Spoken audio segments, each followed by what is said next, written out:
Tom Swarbrick on LBC. Straight back to Washington, D.C. before we go to Robert in Lanzarote. Simon Marks is LBC's Washington correspondent, picking up the pieces from another assault on the UK by the President of the United States. Simon. Double-barreled assault tonight here, Tom. And remember that the German Chancellor Friedrich Merz was sitting alongside President Trump in the Oval Office, having to listen to him incinerate the once special relationship with the UK 4.5 months after Donald Trump was at Windsor for that second unprecedented state visit. He has witheringly said to the American people that at number 10 Downing Street these days, this is no Winston Churchill that we're dealing with.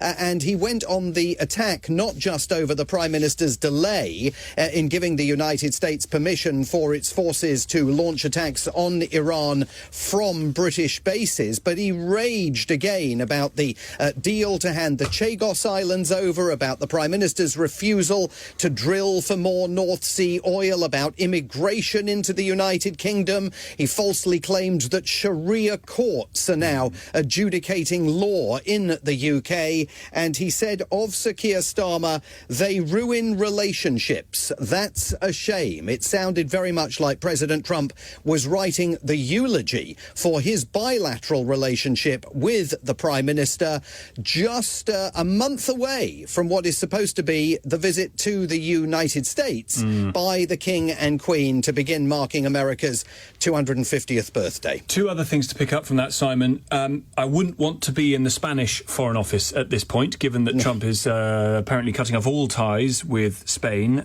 because of their refusal to go to 5% of GDP on NATO. And then there was the extraordinary suggestion that Trump had a feeling that Iran were going to hit the US first or strike first, unevidenced, and that was part of the reason for striking them. Yeah, so on trade with Spain, he's bringing it to a complete standstill. He says he is cutting all trade with Spain over Prime Minister Pedro Sanchez's criticism of his war on Iran. I don't know what that looks like yet in concrete terms. But yes, you're absolutely correct that with regard to the war, the biggest takeaway was we've got yet another version of what happened over the weekend. Undercutting Secretary of State Marco Rubio, who said yesterday that Israel was going to strike Iran first, and that is why the United States decided to act preemptively, he said, to protect itself in the face of what it thought would be Iranian reprisals on the United States after an Israeli first strike. Now Donald Trump at the White House is saying, no.